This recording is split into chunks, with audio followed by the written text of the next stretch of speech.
시니어 토크쇼 왕건면모 힘차게 문을 열었습니다. 네, 김홍성 아나운서 드디어 네. 늙지 않는 방법을 알아냈습니다. 아니, 진시황도 못 찾던 불로장생의 명약, 그게 뭔데요? 바로 친구입니다. 친구? 연구를 해봤더니 친구를 자주 만나지 않는 사람은 자주 만나는 사람보다 3배에서 5배 정도 빨리 늙는다고 합니다. 그러니까 마음에 맞는 친구를 자주 만나면 늙지 않을 수 있는 거죠. 그래서 그런가? 여기 오신 분들은 친구들이 많아서 그런지 나이를 안 드세요. 그러니까요. 자, 시니어 자분들 신문과 함께합니다. 반갑습니다. 윤정 아나운서, 국악인 남상희 씨와 함께합니다. 반갑습니다. 안녕하세요. 자, 인생 톡 주제부터 만나보겠습니다.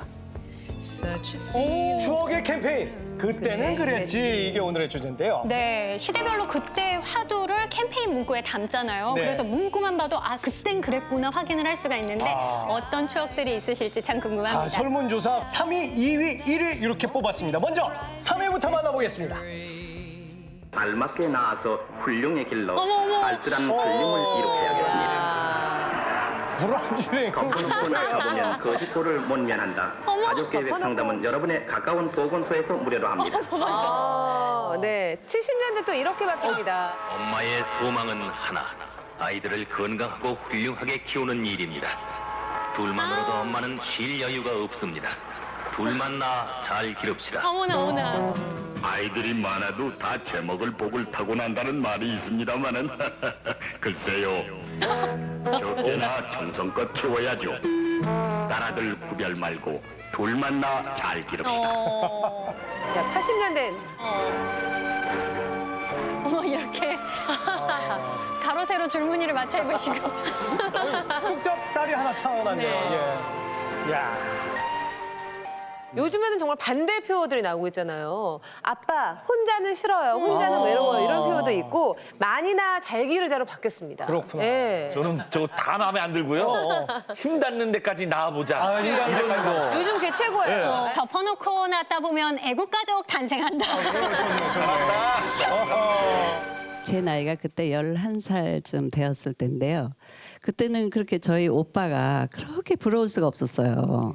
아침마다 저희 오빠 밥상에는 그 하얀 쌀밥이 이렇게 꼬봉으로 이렇게 퍼서 올라와 있었어요. 이렇게 가득. 네. 그보다 더 부러운 거는 종지에다가 이렇게 계란을 탁 깨뜨려서 넣고 아, 날달걀을? 예, 참기름을 한 방울 똑 떨어뜨려서 항상 오빠만 이렇게 주신 거예요. 꿀 비벼가지고 간장 조금 넣어가지고. 예. 야, 깨서 묻혀가지고 먹으면. 그게 얼마나 맛있어 보이던지 예.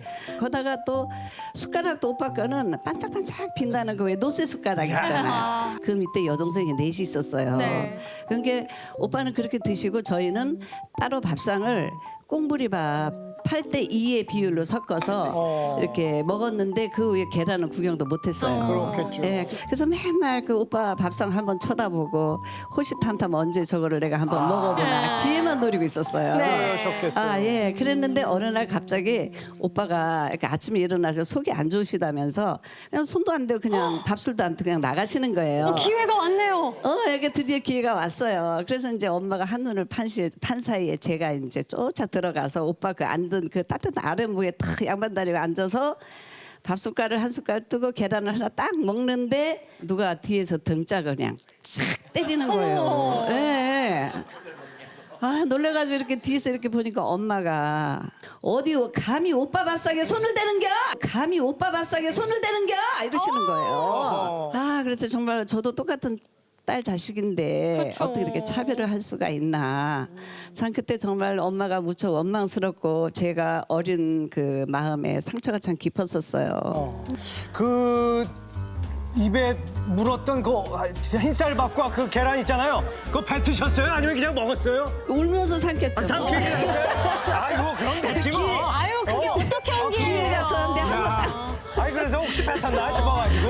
아니, 그런데 워낙에 그 옛날에는 아들 하시긴 했지만 그래도 어머님이 유독 아들을 챙기시긴 한 것 같아요. 네, 제가 이제 5살 때 저희 아버지가 지병으로 돌아가셨어요. 네. 의지할 거는 오직 장남이고 의지를 많이 하셨고 기댈 수 있는 언덕은 오빠셨어요. 어떻게 보면 집안의 가장이 이미 되신 그렇죠. 거네요. 예, 가장이시니까 그랬는데 그리고 세월이 한참 흐르고 나서 이제 엄마가 이제 이렇게 살아 보니까 딸들을 길러보고 보니까 딸들밖에 없고 야. 참 이 세상에 딸이 참 최고다라고 이렇게 민망해하시면서 아유. 웃으시면서 이렇게 말씀하실 때 저도 좀 가슴이 짠하더라고요. 어머님도 그때 가장처럼 의지하시니까 그러신 거지 왜 딸들이 안 귀하셨겠어요. 그러니까요. 어떤 분 말씀을 좀 들어볼까요? 예. 박유덕 선생님. 아, 예. 저희는 자매가 5명이었습니다.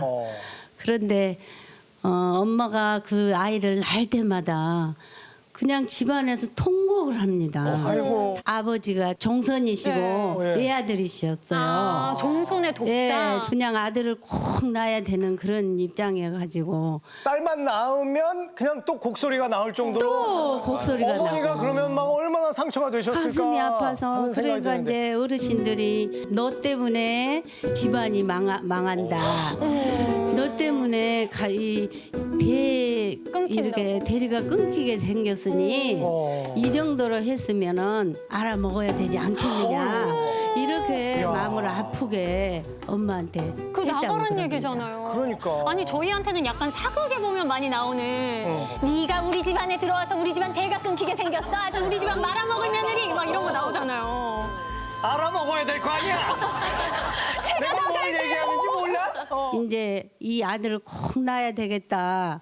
이렇게 마음 먹고 있는데 딸을 또 낳았어요. 5째. 그게 박유덕 그게 선생님이야. 바로 저예요. 그래가지고선 내가 13살인가 먹었는데 이모님이 오시더니 아우 저애 어려서 그냥 죽으라고 저쪽에다 내자쳐 놨더니 너무도 예쁘게 잘 자랐구나 이러는 거예요. 아니 이모님이 무슨 얘기를 저렇게 하냐고 엄마 좀 말 좀 해달라고 했어요. 그랬더니 엄마가 하시는 말씀이 너무 가슴이 아프고 애를 봐도 그렇고 그래서 그냥 집단을 하나 딱 펴놓고 그 아이를 그 집단 위에다 그냥 엎어봤대요. 그러고는 자기는 미역국도 못 먹고 그냥 밥도 못 먹고 그냥 자기 뒤처리를 자기 스스로 하시고 아주 그냥 반나절래 그 아이가 어떻게 되나 그 생각을 하면서 이제 부엌에 가서 이렇게 들여다보니까 약간 무슨 소리가 나더래요. 어머 세상에 내가 무슨 짓을 하는 거야. 세상에 이럴 수가.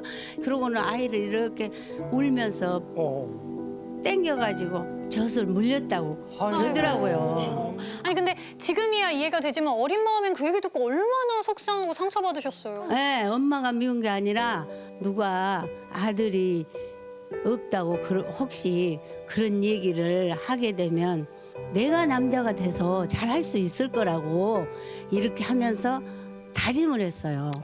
옛날에 보면은 처녀농군이라는 노래가 있었어요. 그래서 내가 나이는 어리지만 우리 뒷동산 넘어가면 논이 있어요. 우리 논이.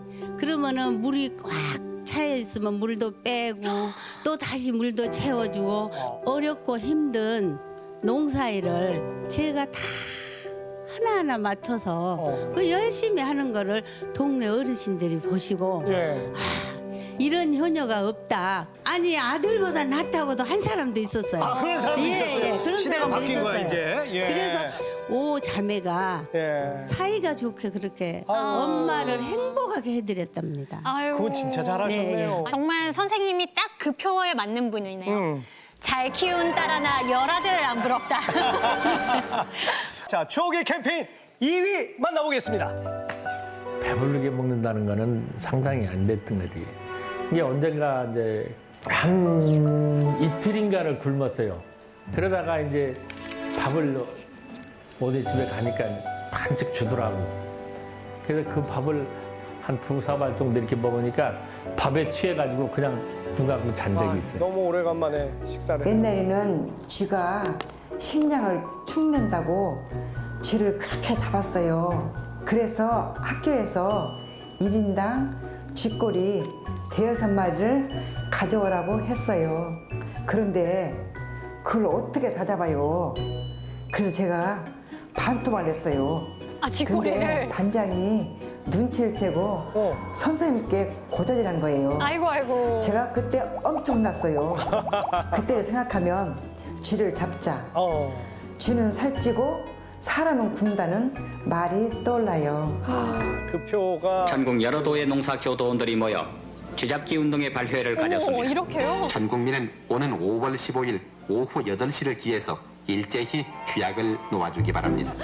쥐는 살찌고 사람은 굶는다. 요즘은 쌀이 너무 풍족해서 참 안 먹어서 걱정인데 옛날에는 너무 쌀 부족 때문에 이런 표까지 나올 그렇죠. 그때 정말 귀했던 것 같아요. 이제는 세월이 지나 웃으면서 꺼낼 수 있는 그 이야기 또 한번 들어볼까요? 저는 어려서 고기를 좋아했어요. 먹는 걸 즐기고. 저도 좋아해요. 그랬는데 이제 동생이 많이 아팠어요. 아파서 엄마 아버지가 이제 동생 때문에 많이 걱정을 하셨죠. 네. 그 사람들은 걔가 사람 노릇을 못 한다고. 너무 아프셔서. 네. 그랬는데 어느 날 자는데 고기 냄새가 나요. 그러니까 먹기 좋아하는 데가 그걸 냄새를 맡고는 일어나 보니까 화롯불에 고기를 구워서 걔를 주고 엄마 아버지가 계시는 거예요. 그래서 엄마 나도 고기 줘 그랬는데 빨리 조용히 나오라고 해가지고 내가 한 점을 얻어 먹었어요. 한 점을 얻어 먹고 이렇게 보니까 조금 있는데 안 줘요. 아니 근데 이게 원래 그 부족한 듯 먹으면 계속 생각나거든요. 그렇죠. 근데 부족한 듯도 아니고 한 점만 드셨으니까 막 얼마나 생각나셨겠어요. 네. 그래가지고 이튿날 예. 엄마 어저께 제 구워준 고기 우리도 구워줘요 이랬어요. 그러셨겠어요. 그랬더니 엄마가 자루를 하나 가지고 방으로 들어가시면서 천장을 이렇게 쳤어요. 네. 치니까 우르륵 우르륵 이제 뭐가 돌아다녀요. 네. 쥐잡기 운동해야 되니까 쥐를 잡으면 엄마가 고기를 주겠지. 말 잘 들으면. 네, 그래가지고 고기를 이제 먹을 생각에 이제 그렇게 몰았더니 엄마가 자루를 이렇게 대고 있는데 쥐가 거기 툭 떨어졌어요. 그 엄마 팔을 딱 물은 거예요. 아이고 자루를 안 들어가고. 그러니까 엄마가 그냥 자루를 확 던지면서 니네들 오늘 저녁에 고기는 다 먹었어 이러셔. 그러는데 아버지가 이제 밖에서 야 나와라 다 나와 이래가지고 고기를 이제 구워서 우리 오남매가 다 앉아서 막 먹었어요. 네. 먹었는데 엄마가 그거 너 쥐고기인 줄 알아? 쥐고기인 줄 알아? 이래. 근데 뭐 어떻게 뭐 이미 다 먹었는데. 아유. 그 이후에 알고는 못 드셨을 것 같은데. 아유 잡숴 보셔요. 먹어보지 않았으면 말을 하지 마. 네. 그거야. 잡숴 보세요. 뒷맛도 맛있거든요. 뒷맛도 맛있어요. 한 번 두 번 먹다 보니 쥐고기도 쇠고기네. 이렇게 되는 거네요. 아니 근데 그 고기가 약이라고 그러더래요. 그때 당시에. 그래서 그거를 구워서 얘를 먹였는데 걔가 나가지고 지금은 할머니예요, 할머니. 여러분 개인의 의견이고요. 아프실 땐 쥐잡지 마시고 병원에 가셔야 됩니다. 맞습니다. 옛날 얘기 또 한번 좀 들어봐야 되겠는데 어떤 분 말씀을 좀 들어볼까요? 그때 식량 부족했을 때. 이익재 선생님? 옛날에 제가 9살 때 6.25 사변이 터졌는데 그러니까 모두가 참 가난하고 특별히 그 먹는 문제가 좀 심각했죠. 그래서 쌀밥은 뭐 구경하기도 어렵고 보리밥을 주로 먹었는데 그것도 부족하면 점심 때는 밥 한 그릇에다가 물을 부어서 죽을 끓여서 양을 많이 만들어서 이렇게 대식구가 먹었죠. 그것도 귀해서요. 그런데 이제 하루는 생선 장수가 우리 집에 왔어요. 옛날에 이렇게 가지고 다니면서 팔아왔나 봐요. 노무상들이 좀. 머리에 이고 그 행상하는 분들이 많이 있었는데 그때는 그 얼음도 흔치 않고 그러니까 생선을 상하지 않기 위해서 소금을 많이 절였어요. 그런데 이제 그 우리 형님이 생선을 살 것처럼 들었다 놨다 여러 번 이렇게 하시더라고요. 야 이건 실하고 요거는 좀 부족하네. 아이고 이건 싱싱한데 요건 좀 덜 싱싱하네. 뭐 이렇게 들었다 놨다 계속 하셨다는 얘기예요. 그래서 저는 이제 우리가 생선 사 먹을 형편이 못 도는데 우리 형님께서 감추던 돈이라도 있나. 그래서 기대를 했었죠. 그러고 있는데 결국은 그걸 사지 않고 예. 돌려 보내더라고요. 비싼데 생선이 좀 물이 별로였나요 그날? 뭐 그냥 그 돈이 없어서 그런 거 아닌가요? 돈이 없어서 못 먹는 아니, 근데 못 먹는 감 찔러보자. 못 먹는 거 찔러나 보자. 아 기분이나 좀 내고. 기분이나 내는. 그러니까. 근데 이제 그 다음에 좀 상황이 좀 이상했어요. 우리 형님이 그러면 이제 그 떨어진 소금을 이렇게 쓸어내 버려야 되는데 그렇지 않고 이거 긁어 모으더라고요. 세상에. 그때는 소금도 귀했거든요. 그래서 그럼 죽 끓여 먹을 때 거기 소금 넣는 거예요? 그러니까? 예, 그러니까 그 소금을 모아서 이제 반찬이라든지 이제 죽 끓는데 사용하려고 예, 그랬죠. 그러니까 기질을 발휘하셔서 소금 좀 얻으시려고 이렇게 생선하시면서 소금을 털어내신 거네요. 바닥에. 그렇죠. 아, 그 소금이 그러니까- 이거 요즘으로 치면은 그 해물 육수 내는 것처럼 그러네요. 해물 그 생선 비린내가 있으니까 생선 맛도 나고. 그러니까 야 진짜 기질을 발휘. 저는 철이 없어서 그냥 생선 먹을 뿐만 했는데 우리 형님은 그게 아니었죠. 얼마나 소금을 어려웠으면. 넣기 위해서 아유. 예, 지금 생각하면 참 찡합니다. 참. 자, 또 그 먹기 힘들고 정말 어려웠던 궁핍했던 시절 어떤 분 말씀을 좀 들어볼까요? 정삼수 선생님. 초등학교 그러니까 옛날에는 국민학교죠. 네. 국민학교 4학년 시절에 가정 형편이 아주 급격하니 그냥 안 좋아졌어요. 아이고. 그래가지고 중학교를 갈 수 있는 뭐 형편이 안 되는 거예요.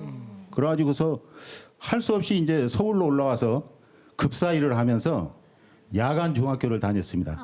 그 학교 일 봐주시는 그런 걸 하신 거네요. 어렸을 적에는 그렇기 때문에 야 나도 좀 돈 좀 있었으면 마음 놓고 공부도 하고 얼마나 좋았을까 이런 생각 그러니까 많이 그때도 하셨겠어요. 역시 뭐 그렇게 생활을 하면서도 예. 늘상 생각은 나도 좀 돈을 좀 뭐를 해서 좀 많이 벌어볼까. 그래가지고 다른 사람들처럼 저렇게 좀 한번 잘 살 수 있을까. 예. 그런 생각을 늘 가지고 있었죠. 예. 그런데 어느 날 참 운명처럼 어떤 큰 사건을 닥치게 됐어요. 네. 버스를 타고 북한산 자락을 지나고 있는데 네. 산 쪽에서 어떤 남자들 둘이서 내려오는 거예요. 그래가지고서 버스에 허겁지겁 올라타요. 네. 딱 보니까 이게 수상한 거예요. 옷도 여름인데 겨울옷을 입었고요. 또 둘이가 분명히 일행인데 한 사람은 앞문 있는 데 앉고 또 한 사람은 뒷문 있는 데 앉아가지고서 뭐를 착하고 있는 거예요. 따로 앉아서. 네. 그러면서 눈짓으로 다 눈이 마주치면은 눈으로 대화를 나누는 것 같더라고요. 그래서 야 이거 간첩인가보다 이렇게 생각을 했죠. 아니 근데 좀 무섭지 않으셨어요? 간첩 두 명이 버스에 같이 타고 뭐 있는데. 무섭다기보다는 그 당시에는 그 뭐 엄마는 신고하고 아빠는 잡아내자 이런 그 표도 있었고 딱 그 생각이 나니까 이건 이 사람들은 간첩이다. 그러면서 생각을 하고서 아 나도 이제 간첩을 잡아서 좀 팔자가 좀 쫙 펴지는 모양이다. 이런 기대를 했었죠. 포상금 받으실 생각에. 네, 그 당시에는 이 포상금이 5천만 원이었어요. 당시에 5천만 원이면 뭐 그러면 지금도 엄청나게 큰 돈인데 아니 근데 아무리 인생 역전이라고 해도 중학생 남자 아이가 성인 남자 둘인 거잖아요. 어떻게 잡아요 그 둘을? 그래서 이제 내가 내릴 자리도 지나치면서 이 사람들을 따라갔어요. 따라갔더니 이 사람들이 갑작스럽게 그냥 이 골목으로 탁 꺾어지는 거예요. 그래서 눈치챘던. 나도 급하게 이제 골목으로 딱 꺾어들었죠. 그랬더니만은 이 사람들이 기다리고 있다가 딱 붙드는 거예요. 어떡해요. 그러더니만은 너 왜 자꾸 우리를 쫓아오느냐 이러는 거예요. 위험한 거 아니에요? 내가 생각이 야, 이 사람들은 진짜 간첩이다. 이제 확신을 가진 거죠. 나를 잡는 걸 보니. 그러지 않으면은 자기들을 따라오는지 뭔지 관심 가질 필요가 없잖아요. 자기 갈 길 가면 되는데. 그래서 확신을 가지고서 아니 왜 그러냐고 나는 지금 내 갈 길 가고 있습니다 하고서는 그냥 뿌리치고서 근처에 그 파출소가 있었어요. 그 파출소로 뛰어가면서 저희 간첩이다 간첩이다 하고 소리를 냈어요. 아 그랬더니 파출소에서 경관들이 그냥 막 뛰어나오는 거예요. 그래가지고 이제 추격을 해서 결국에 잡았어요. 잡았어요? 네. 이야. 오면서 야 나는 이제 간첩을 잡았다. 그것도 하나가 아니라 둘씩이나 잡았으니까. 이런 신문 나고 방송 나고 포상금이 포상금 나오면은 받고 이야. 집도 사고 그렇지. 또 저기 학교도 주관으로 이렇게 좋은 그렇지, 학교로 맞아요. 바꿔서 열심히 공부만 하면서 훌륭한 사람이 될 수 있겠다. 마음속에 빌딩을 여러 채 사는 거죠, 저는. 네, 아주 그냥 이 꿈이 부풀었어요. 네. 그랬는데 며칠이 지나도 연락이 없어요. 두 명이면 지금 1억이란 말이에요. 네. 이제 기다리다 못해서 이제 파출소에 전화를 했죠. 했어요. 아, 그랬더니 글쎄 이 사람들이 간첩이 아니고 탈영대거예요. 아, 그래가지고 내 꿈은 아주 산산이 무너지고 그 기대가 그냥 무슨 기대가 헛것이 됐잖아요. 그 사람들이 간첩만 되었더라면은 내 정말 뭐 신수가 그냥 컸지요. 네, 그분들에게는 안 된 얘기지만 그분들이 간첩이었어요. 얼마나 못 먹고 없어서 고생을 하던 시절인데 그런 포상금을 받으면은 아주 그냥 뭐 맞아 신수가 팔자가 쫙 펴지잖아요. 그 아주 어렸을 적에는 그냥 아빠는 안보였군, 엄마는 방첩주부 뭐 이런 거 있잖아요. 아니 그러니까 간첩 신고. 간첩 신고가 제일 많았던 것 같은 기억이 나요. 아니 지금까지 기억에 남는 걸 보면 그때 당시에 재밌고 톡톡 튀는 아이디어의 캠페인이 정말 많았던 것 같아요. 자, 그래서 제가 준비해봤습니다. 그 시절 공익 광고 베스트 3. 배꼽 잡는 그때 그 시절 공익 광고. 이게 뭐예요? 여보, 내 손수건. 아, 네. 다녀올게. 옛날엔 손수건 챙겼죠. 김민정 씨네요. 왜 안녕? 여보, 아유. 응? 작은 예절이라고 서울이 하신 적은 없습니까? 다녀오겠습니다. 아, 무난 인사. 야, 아무리 바빠도 이거는 놓치지 말아야 된다. 사회를 만듭니다. 그렇죠, 인사 중요하죠. 이유인님요? 살인고비. 이건 저 기억이 나네. 아, 이게 공익 광고예요? 아, 이마령 씨. 아, 그만 쳐다봐. 짜다, 짜. 최수영 씨인가요? 맞아요. 아버지, 이거 언제 먹어요? 아, 시끄러워. 다 그럴 만한 이유가 있어요. 이게 바로 저금 통장이다. 내가 요런 맛에 산다. 어머, 계속 나와요. 아이고, 아이고. 결제와 절약은 바로 저축의 시작입니다. 이게 다 너를 위한 거예요. 어. 1위는 뭘까요?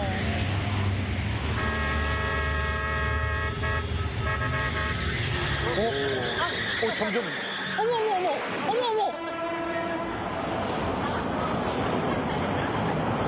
털이 나. 뭔가 나쁜 생각을 하거나 아이고, 줄을. 공중도덕을 잘 안 지킬 때마다 늑대가 되네요. 어머. 질서와 질서. 어느 쪽이 당신의 참모습입니까? 네, 추억의 캠페인들이 이렇게 재밌는데 과연 1위는 뭔지 정말 궁금합니다. 함께 만나볼까요? 네, 머리 좀 기르고 싶어 해서 그때 당시 막 기도 높고 뭐 기준이 있었고 하다가 이제 거리에 경찰관들이 장발장소를 했습니다. 이제 뭐 경찰을 보이니까 도망가면서 머리 하니까 그때서는 다 굉장히 조용하셔서 머리 같은 거 안 기르실 거라 추억이 있었습니다. 장발. 50년 전에 제가 풍정 나이트클럽을 갔어요. 어머나. 놀다 보니까 통금지 시간이 걸린 거예요. 근데 외박은 할 수 없고 도망을 갔는데 경찰이 저희를 딱 발견한 거예요. 어떡해요? 하는 수 없이 명동 성당 가서 기도하는 척을 하는데 경찰은 제 뒤에 서서 너네들이 언제 일어나나 꽉 지키고 있는 거예요. 근데 한 30분이 지났을까 경찰이 애쉬하면서 가는 거예요. 아이고. 그때를 생각하면 정말 아찔한 순간인 것 같아요. 우리들 중에는 너무나 맥 빠진 뒤배 풍조에 젖어 무기력하게 살고 있지는 않는가 곰곰이 반성해볼 일입니다. 어두운 밤거리, 이 광경을 보십시오. 비밀 댄스홀에서 체면도 가정도 그리고 내일도 잊어버리고 놀아나야 하는지 장발단속, 남잔지 여잔지 구별할 수 없을 만큼 머리를 길게 늘어뜨린 청년들. 장발은 위생에도 좋지 않고 보기에도 흉합니다. 어머나. 정말 지금으로는 상상도 되지 않는 뭐 통금, 뭐 치마 길이, 머리 길이 이런 걸 단속할 거라고는. 금기시 되는 것들이 너무 많았던 그 시대. 자, 어떤 얘기부터 좀 들려주시겠습니까? 홍성필 선생님. 저분은 경찰이셔서 단속하고 다니시거든요. 그러니까 단속했던 얘기를 아마 하실 모양인데. 참 창피한 시절이었었는데요. 고등학교를 막 졸업할 그 시기였었거든요. 네. 그때는 지금도 마찬가지지만 유흥업소에는 미성이 다 들어갈 수가 없었어요. 아, 그럼요. 그 당시에는 뭐 퇴폐풍조로 엄청 단속을 심하게 했기 때문에 저희들도 못 가는데 친구랑 같이 고고장을 가자 그랬어요. 어허. 그때는 고고장이라 그랬어요. 아직은 고등학교 학생 신분이었어요. 한 달 정도 아, 그거 불법인데. 당연하죠. 위험을 감수하고 가야 되는데 네. 저희 학교는 그래도 좀 스포츠형으로 이렇게 머리를 갖다가 많이 양상화 시켜줘서 성인 같아요. 네. 이 친구는 이제 깎아중이에요. 머리가 하나도 없어요. 아, 아까 그러니까 영상의 그 머리처럼. 예. 그래가지고 혹시 고등학생으로 걸리니까는 엄마 가발을 쓰고 온 거예요. 아니 근데 엄마 가발이 어울려요? 안 어울리죠. 어색하죠. 어색한데 네. 나름대로 이제 머리가 기니까 일단은 뭐 고고장 들어가는 데는 이상은 없잖아요. 들어가서 또 운이 좋아서 또 여대상 같은 누나지 지금 생각하면 아가씨들하고 같이 합석까지 했어요. 고등학생들이. 아 고고장이 뭐 그냥 오색 찬란한 조명이 비치고 사람들이 나와서 막 춤을 추는데 네. 이거 신세계예요. 이런 거 처음 봤잖아요. 근데 우리 친구가 또 이제 좀 오바를 하고 앞에 있는 그 여대생한테 내가 춤과 큐즈장에 나가자고. 어머. 그 스테이지를 나간 거예요. 예. 나가서 불과 5분도 안 돼가지고 갑자기 비명 소리가 막 나고 난리가 났어요. 왜요? 막 웅성웅성거리고. 경찰 단속 나온 거 아니에요? 그러니까. 이 친구가 이제 춤이 좀 과격하게 춤을 춘 거예요. 이런 춤을 막 과격하게 추다 보니까는 자칫해가지고 가발이 걸려가지고 훌렁 벗겨진 거야. 그러니 여자가 한참 춤추다가 눈을 떠보니까는 까까머리거든. 뭐 까까머리 하면 스님아니면은 뭐 고등학생인데 여자가 비명을 지고 놀래니까 옆에서 웅성웅성 난리가 났죠. 아니 이 머리예요? 그러니까? 장장자라. 이거 그렇죠. 그러니까. 아, 훌륭하네. 아 누가 봐도. 아가씨. 친구야 우리 같이? 아가씨. 머리까지 좋네요. 좋아. 어디서 오셨어요? 혼자 오셨어? 혼자 왔어요. 한번 놀아볼까? 머리 예쁘다.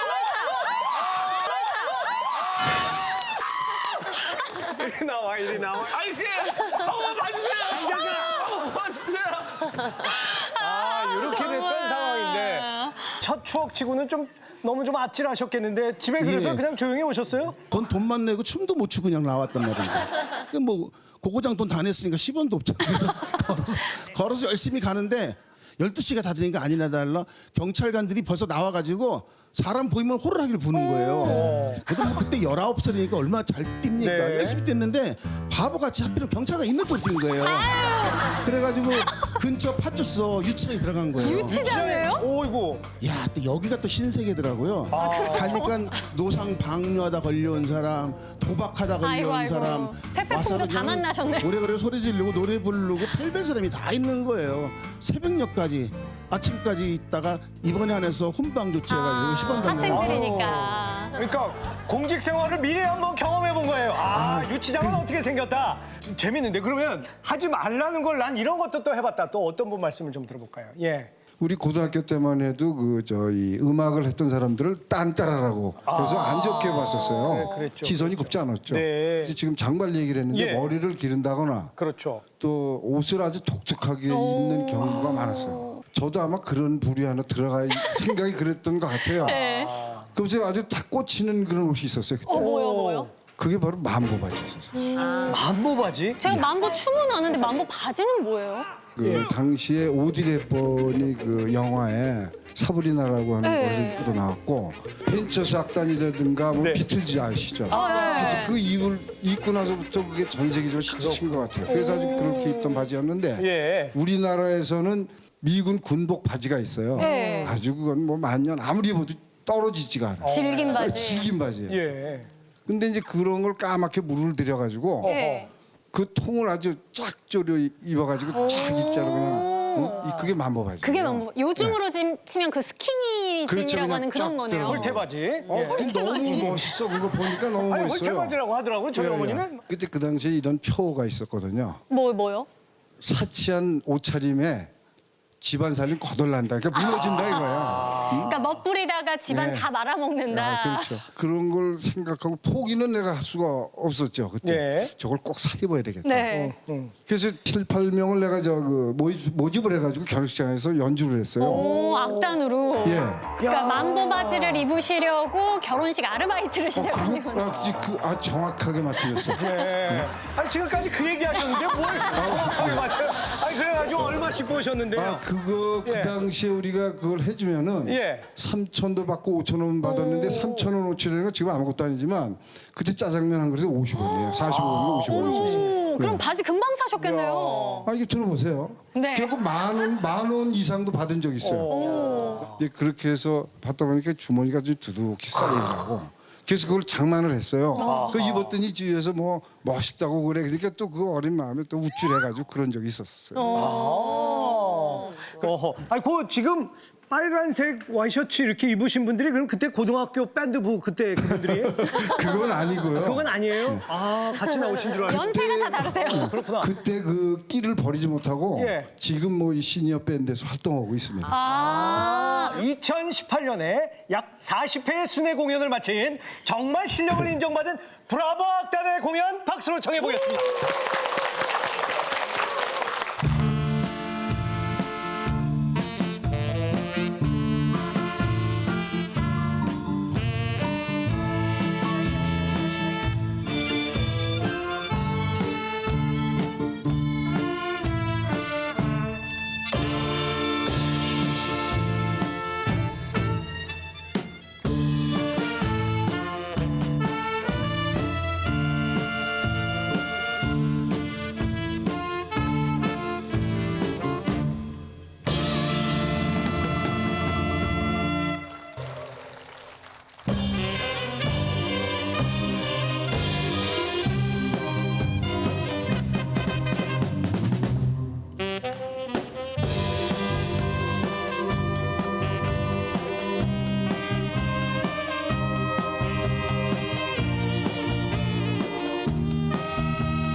후회 없이 현명한 선택을 하고 싶으시다면 한둠나침반의 문을 두드려 주시기 바랍니다. 의뢰인의 사연 만나보겠습니다. 아유, 이것도 못 입고. 아유, 이게 뭐야? 어쩌다 이렇게 됐어. 아유, 이걸 입을 수가 있나? 이거. 야, 거기서 뭐 하냐? 이게 있겠나? 저는 매일 아침 전쟁 아닌 전쟁을 치르고 있습니다. 바로 살과의 전쟁이죠. 에이야, 이건 택도 없다. 아이고, 진짜 이게 그건 안 돼. 아이고. 얼마나 이뻐? 이거 봐. 이런 패션이 있으면 내가 이런 패션 얼마든지 입고 할방칠 텐데. 어? 그거 입으려면 다시 태어나. 다시 태어나면 아주 그 한동안 있겠다. 아이고. 가. 이거 약발 받지 말고, 약발 받게 하지 말고. 제일로 속상한 게 친구들이 이렇게 모여 있을 때 팔팔 아이가 옷을 입고 와요. 좀 산 거 이제 친구들이니까 이제 자랑할 거 아니야. 그러면 거기 이뻐 죽겠는데 저게 나한테 맞을까 그래. 야, 벗어봐. 그럼 이제 벗어요. 입어보면 여기 이만큼 벌어져. 걔는 맞는데 이렇게 푹 세이는데 거기서 열받는 거야. 옷에서. 그럼 살 빼야지. 근데 그게 쉽지가 않더라고. 나이가 먹으니까. 다이어트를 결심하고 실패하기를 수차례 반복해왔는데요. 내가 조금 덜 먹어야 돼. 다이어트 하려고 그랬는데. 이번에야말로 다이어트에 꼭 성공하리라 굳게 다짐했습니다. 그런데 음식 앞에선 왜 이리 마음이 흔들리는 걸까요? 먹으라고 했냐? 몇 숟갈 뜨지도 않았는데 순식간에 사라진 밥이 아쉽기만 합니다. 한 숟갈만 여기다 줘봐. 그래갖고 다이어트가 되나? 먹고 싶은 대로 다 먹어. 맞는 말이라 더 서럽습니다.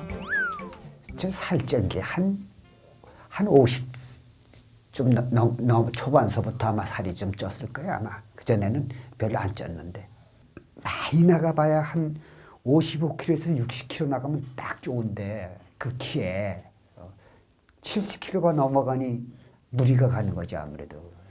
그래서 뺐으면 하는 거지. 저에게도 남부럽지 않은 시절이 있었는데요. 결혼 이후 바쁜 식당 일로 쌓인 스트레스를 먹는 걸로 풀다 보니 급격히 체중이 늘어버렸죠. 헛다 들고 가네. 나 저 양양에 좀 글을 보고 올게요.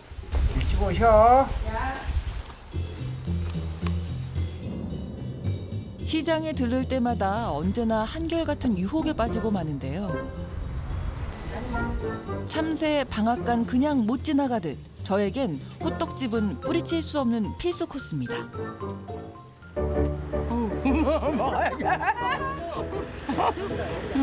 맛있어. 얼마나 맛있으세요? 애기 말면서 할 만큼 짱만큼. 이 호떡이야말로 안 먹어본 사람은 있어도 한 번만 먹은 사람은 절대 없을 겁니다. 인생은 살이 쪘을 때와 안 쪘을 때로 나뉜다지만 저에겐 맛있는 음식을 먹었을 때와 못 먹었을 때로 나뉘는데요.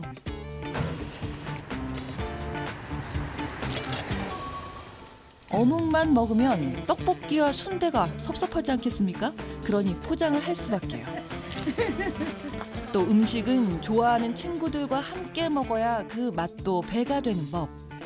아이고 왜 이렇게 많이 사오니? 어지간히 좀 사오지. 뭐시 뭐 안 먹는 년이 그래? 아니 먹긴 잘 먹지 그러니 먹으니 이렇게 돼지가 되지. 이쯤이면 마음껏 먹고 즐기는 것도 나쁘지 않다는 생각이 듭니다. 많이 사왔다고 욕하면서 입으로 막 들어가. 실제로 어머니 때문에 살이 조금 찌셨어요? 어머니들도? 쪘어요. 몇 10kg, 12kg가 묻었어요. 살도 좀 빼봤었어요. 다이어트 약 먹어가지고. 근데 한 5kg를 빼니까 배심이 없으니까 이거를 전혀 못 들겠어. 진례 장사를 하려면은 그래도 힘이 있어야지 그게 갈등이 생기더라고요, 솔직히. 그러면서도 그게 작심삼일이 돼버리는 거지. 먹는 것에서 행복을 느끼는 저, 살을 꼭 빼야만 할까요? 황철근, 최성순 부부 나오셨습니다. 박수로 맞아주시겠습니까? 아유, 어서 오십시오. 어서 오십시오. 자, 올해 이제 새해 벽두부터 아마 다이어트 계획하시는 분들이 많은데 우리 어머니께서도 그러니까 다이어트 계획은 연초에 항상 세우시나 봐요. 근데 진짜 뺄 수가 없는 게 식당을 식당을 하다 보니까 그것도 뭐 닭을 또 이렇게 해서 압력솥을 큰 압력솥을 이렇게 들어서 하는데 그거를 드는 게 한 30kg, 25kg, 30kg가 돼요. 그런데 배심으로 해야 돼요. 배 가지고 꽉 해가지고 이렇게 갖다 놔야 되는데 이걸 배에다 걸쳐가지고 하는 거예요? 예. 배가 5kg를 빼니까 배가 쑥 들어가더라고요. 근데 힘이 들어요. 그렇구나. 아니, 하지만 남편 입장에서는 좀 빼는 게 좋지 않겠냐. 그래서 같이 오신 거잖아요. 저희가 가게는 1층에 있고 살림집은 2층에 있어요. 2층은 계단으로 이렇게 올라내려야 돼요. 네. 근데 다리가 관절이 와가지고 계단 올라왔다 내려갔다 할 때는 옆에 난간을 짚고선 뛰다가 올라내려요. 그래서 살을 뺐으면 하는 나를 거예요. 오리래요, 오리. 오리라고 하신다고요? 과연 살을 빼야 되나 안 빼야 되나를 한번 이렇게 저기 한 바퀴 쭉 걸어가서 이제 한번 저가요? 예, 이렇게 해서 안 빼도 되죠? 안 빼도 되느냐 이게 지금 이게 앞모습 뒷모습을 다 보시고 안 빼도 돼요. 손님들이 멀리서부터 찾아오는 이유가 있네요. 그러나 이게 지금 무릎은 안 좋고 그래서 살은 좀 빼야 되나 하는 시점에 지금 나는 안 뺄게요. 안 뺄 거예요. 안 뺄 거예요. 오히려 여기 오셔서 마음을 붙이신 것 같아요. 나는 안 뺄게요. 손님이 이제 뭐 배가 왜 이렇게 나와시오 그러면 이제 바짝 이렇게 뒤져요. 이렇게 안 나와시오. 건강검진 받았어요. 2달 전에. 그랬는데 당뇨도 없어요. 혈압도 정상이에요. 네. 저는 뭐 아무렇지도 않아요, 지금. 이 양반이 스트레스를 줄 때가 좀 허다해, 나한테.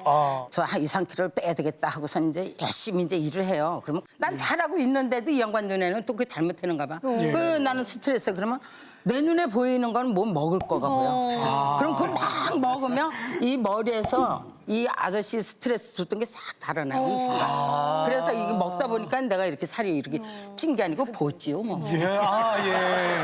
지금 그러니까 이 살찐 건 다 남편 때문이다 지금 이렇게 말씀하신 건데요. 아니 제가 이렇게 볼 때서는 소설 못하는 것도 많이 있어요. 내가 잔소리를 심하다 그래도 내가 예. 또 그만한 또 연륜이 있기 때문에 이렇게 자꾸 뭐라 그러는 거지. 저희가 전분 말짱 압력 소스를 가스불에다 얹어놓잖아요. 막 이제 끓기 시작하면 얼른 불을 줄여야 돼요. 그렇죠. 다른 일을 하다가 그 불을 밑에 못 줄여. 그러면 그 국물이 넘어가지고 잘못하면 주방 안에 그 연기가 꽉 차. 그럴 때 내가 잔소리 그럴 때는 진짜 심하게 해요. 난 그런데 가만히 있는데 뭐. 그게 다 스트레스를 받는가 봐. 그거에서 그냥 끝나면 내가 스트레스 안 받아. 네. 2탄 나가. 그럴 때 이제 빵 터지는 거지. 어떤 거요? 어떤 거? 2탄은 어떤 거요? 거기에 이어서 빨리 안 준다고 이제 빨리 안 준다고. 그게 안 됐으면 그게 익어야 주지 센 거를 갖다 줄 수는 없어. 그렇죠. 그게 안 준다니까 거기서 이제 내가 이제 스트레스 받지. 이제 스트레스는 좀 먹는 걸로 조금 해소를 하시는 편이신 거고. 먹지요. 있으면 막 먹지요. 없어서 안 먹어요. 친구. 그러면 본격적으로 말씀 듣기 전에 이곳에 계시지 않은 다른 신분의 의견을 참고 삼아 보겠습니다. 네, 이곳에 계시지 않은 다른 신분은 어떻게 판단해 주셨습니까? 28대 22. 빼야 된다가 그러니까 28편 거예요. 아니 우리 이런 고민 매년 많이 하잖아요. 여자들한테 다이어트는 평생의 숙제죠. 근데 제가 작년에 저녁 뉴스를 하면서 거의 1년 동안 저녁을 굶었어요. 그래서 굶다 보니까 5kg가 빠진 거예요, 작년에. 그러니까 아이 낳고 안 빠졌던 이런 살들이 정리가 되면서 제가 다시 태어나야 입을 수 있었던 옷들이 들어가는 거예요, 정말. 그래서 운동이 너무 싫지만 먹기 위해 운동하는 거예요. 살 빼려고 운동하지 말고 저 맨날 저녁 먹기 전에 내가 이만큼 뛰어야지 이따 그 고기를 먹을 수 있어 하고 막 뛰거든요. 예. 그러니까 어머님도 그렇게 건강한 생활 습관으로 가라는 의미에서 저는 다이어트에 찬성합니다. 건강한 다이어트에. 예. 살을 뭐하러 뺍니까? 인생 사는데 먹는 것처럼 참 즐거움이 첫째인데 왜 스트레스를 줍니까? 나이가 들면 살집이 조금 있어야 부티도 나고 좋아요. 어? 이제 부인이 나이 65세면 먹으라고 그런다고 먹고 먹지 말라고 그런다고 안 먹을 그럴 나이는 아니에요. 그렇죠. 아유 차라리 그러지 말고 여보 우리 오늘 배드민턴 치러 갑시다. 이러면서 운동으로 유도를 하세요. 같이. 아니 저기 아내와 함께 이렇게 같이 산책도 다니시고 그러시는지요? 그건 다 운동이요, 거기는. 다 움직여야 되니까. 근데 작심삼일이라고 처음에 얘기했을 때는 한 3일은 참 잘해요.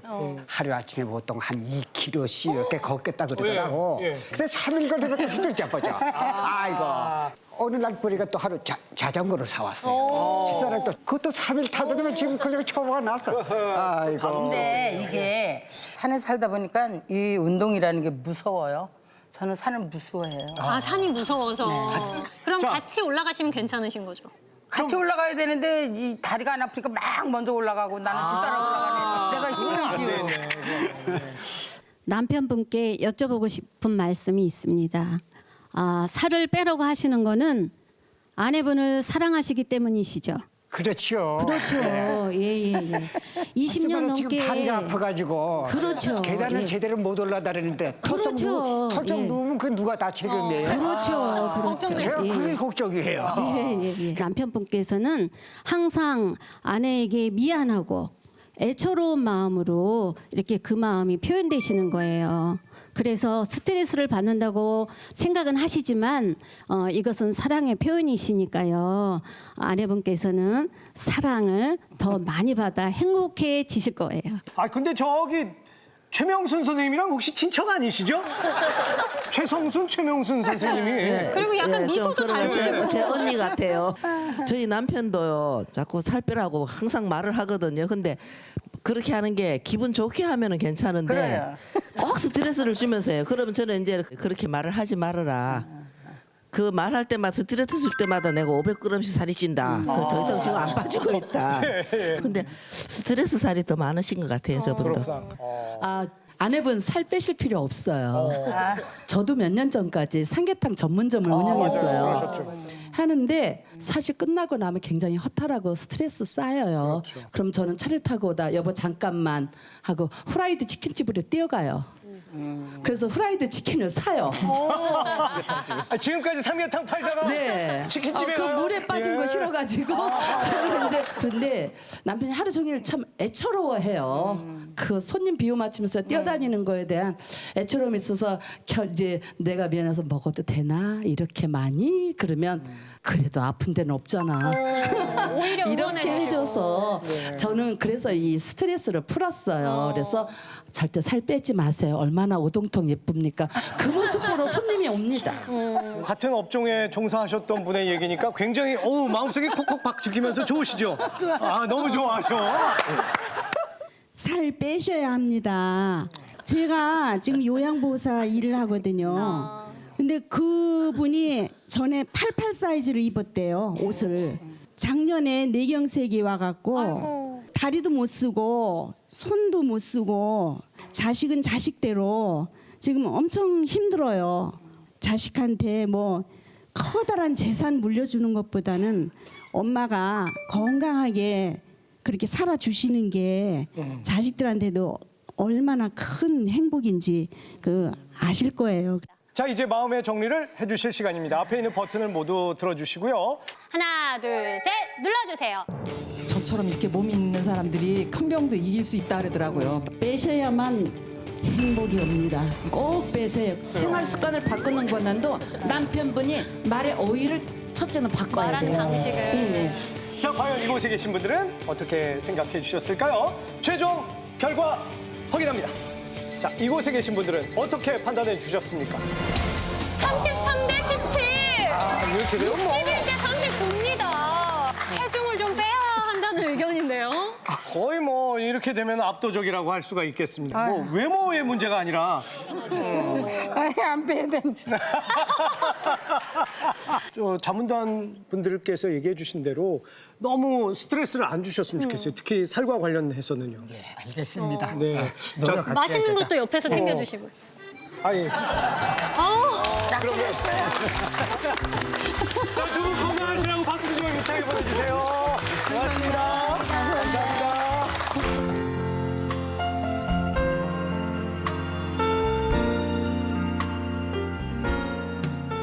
내 인생의 영웅께 감사의 마음을 전합니다. 사랑합니다. 당신의 세월. 신청하신 분 만나보러 가보겠습니다. 서울 서대문구에서 오신 유홍석 씨입니다. 박수로 맞아주시겠습니까?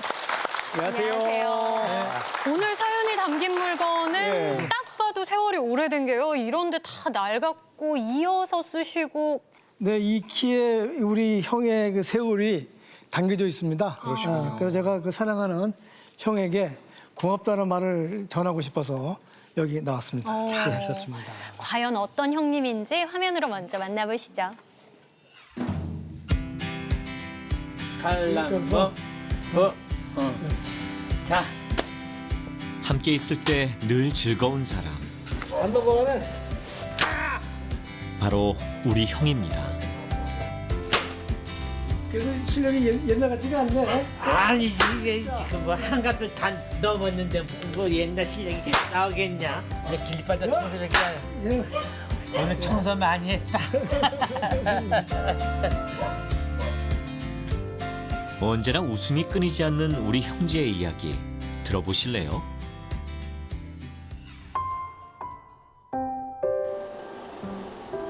벌써 50여 년째 매일 같은 형의 아침.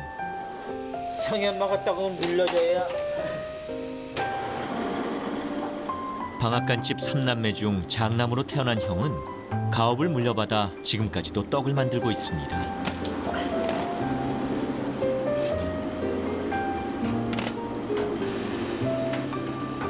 사실 오늘은 동생인 제가 형의 일을 도와주기로 한 날입니다. 봐봐봐. 형이 매일 아침 잡았을 이 키를 대신 잡으니 감회가 새롭습니다. 그래도 방앗간 아들도 틀리네. 그래서 오래간만에 하니까 좀... 아, 그래도 피는 못 속인다, 야. 여기에 형의 인생이 녹아있기 때문이죠. 내가 이거 한 40년? 참, 저거 키가 진짜 오래됐다. 잘 보관했네. 아, 그거 네 형수가 다 꼬매고 한 거야. 아, 그래? 잘 됐어. 네 이거 빠야지 이제. 형님하고 더 잘하겠지만. 어린 시절 저희 집은 그리 넉넉한 형편이 아니었습니다. 늘 일에 소홀했던 아버지를 대신해 형은 어린 나이에도 방앗간을 지켜야 했죠. 이거 부숴 먹다가 야단 맞은 적도 많습니다. 떡이 빨리 나가야지 먹는 게 그때는 중요한 게. 배고픈 시절인데 뭘 그러냐. 이것도 동생하고 떡 만져보니 몇십 년 만에 처음 만져본다. 야. 그렇죠. 잘 먹어봐. 옛날에 하나 먹어보자. 세월은 어느덧 흘러 우리 형제는 환갑을 훌쩍 넘겼지만 맛있네. 전 아직도 형을 보면 그 시절의 작은 소년이 떠오릅니다. 어린아이에게 지워졌던 삶의 무게와 함께 말이죠. 고난의 세월이 고스란히 담긴 형의 손.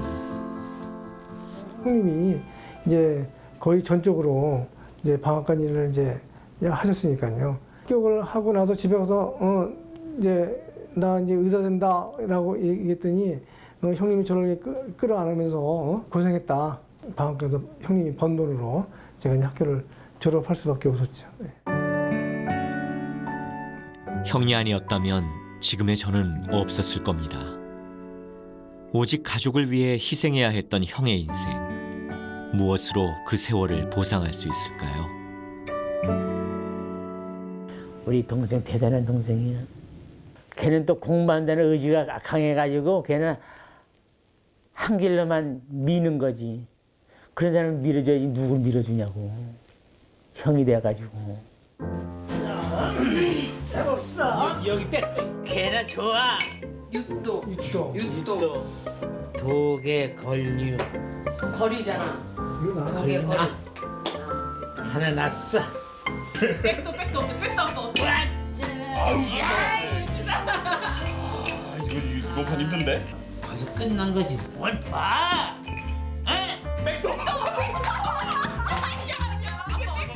너무도 당연히 누려왔던 행복. 그 뒤에는 언제나 형이 있었죠. 개나서 끝났다. 뭐가 개? 육개. 개로 가서 유수로 났어. 개로 가서 유수로 났어. 엄마.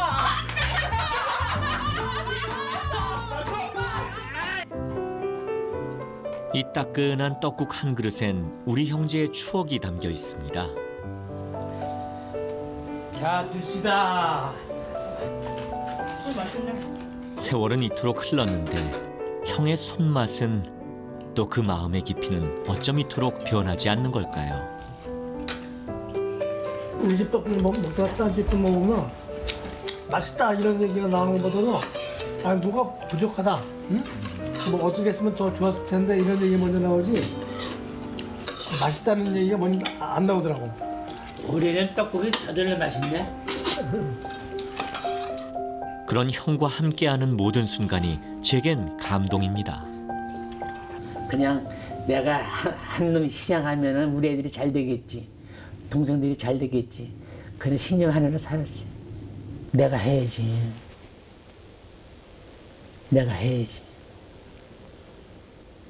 난 그래서 우리 애들이 잘 되고 동생이 잘 된 거 보면 그렇게 고마워.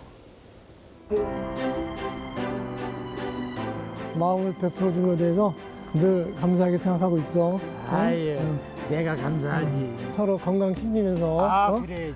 또 희망찬 새해를 맞이보자고. 자, 화이팅 한번 할까? 오래 보자고. 하나, 둘, 셋, 화이팅! 이젠 제가 형의 든든한 기둥이 되드릴게요. 늘 감사하고 사랑합니다. 정말 아버님과 같은 그런 형님이시네요. 네, 맞습니다. 유홍창 선생을 여러분 박수로 맞아주시면 고맙겠습니다. 아유, 벌써 저쪽에서 화면 보면서 눈물이 그냥 그렁그렁 맺히셨어요. 아, 정말 세상에 이렇게 우애 좋은 형제가 있을까 싶은데요. 실은 방앗간 일이 어른도 하기 힘든 일이잖아요. 그 어린 아이가 하기 정말 고됐을 텐데. 그래도 우리 동생이 잘 되면요 다 좋은 거 아니겠습니까? 제가 희생함으로써 우리 식구들이 잘 된다면 그거밖에 더 좋은 게 더 있겠냐 그 얘기입니다. 방앗간 일이 워낙 몸이 힘들기도 그렇죠. 하고 또 다치는 경우도 왕왕 아니, 있잖아요. 아까 악수하면서 우리 선생님 손을 잡아보니 선생님 손도 이게 언제 이게 다치신 거예요? 또 국민학교 때요. 또 부지로 했죠. 부지. 방앗간에서? 예. 아이고, 검지를 예. 이렇게. 자꾸 무리가 될 것 같은데 한쪽 손이 이렇게 불편한. 아, 그런 거 없었어요. 그게 정말 체질이 그런 체질이. 선생님은 참. 어떻게 선생님도 적성에 맞으셔서 어릴 때부터 좀 도와주셨나요? 제가 어렸을 때는 상당히 깨돌이였습니다. 예. 그래갖고 학교 숙제를 핑계를 대고 항상 저는 방앗간일을 늘 형한테 많이 밀었습니다. 예. 미안한 마음에 좀 도와주려고 이제 가서 이제 도와주려고 그러면 너는 가더라도 공부하라고 저를 이렇게 넣어주고 그랬습니다. 아니 생각만 해도 좋으신가 봐요. 지금도 딱 웃으시는데. 행복하죠. 네. 언제가 제일 기분 좋으셨어요? 동생이 이제 그 대학교 붙어가지고 전화가 왔더라고요. 형 나 됐다고. 한의대 합격했어요. 그래가지고 그땐 식구들이 아주 난리였죠. 떡에서 동네 다 돌리고. 떡에서 돌렸겠죠. 예, 돼지 잡아서 다 식구들 다 즐겨. 돼지도 잡고요. 그 졸업할 때도 이렇게 제일 먼저 학사모 씌워주셨다고. 그때가 기분이 짱이었어요. 아주 뿌듯했죠. 예. 아니 이런 말씀은 보통 아버님이 아들 앞에 두고 많이 하시는 얘기인데 아버지 같은 형님이셨을 것 같아요. 저는 항상 형을 갖다가 이제 아버지처럼 이렇게 믿고 따랐습니다.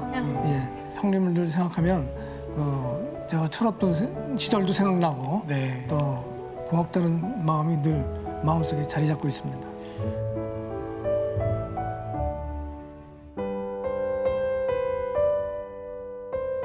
고마운 형님께 오늘의 우리 가족이 있기까지 든든한 울타리가 되어주신 형님, 그저 존경스러울 따름입니다. 이젠 제가 형님의 자랑스러운 동생이자 든든한 벗이 되겠습니다. 늘 감사하고 사랑합니다. 동생 유홍석 드림.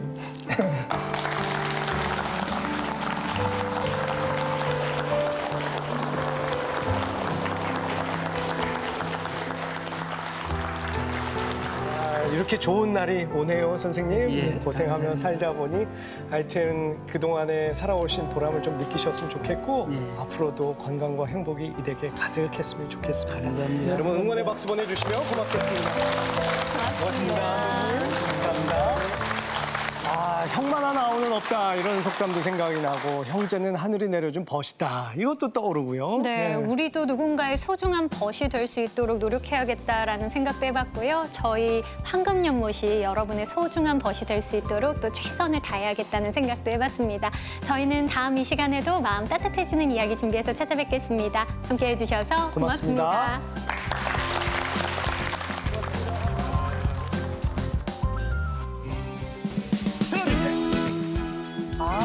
황금연못 2019 캠페인입니다.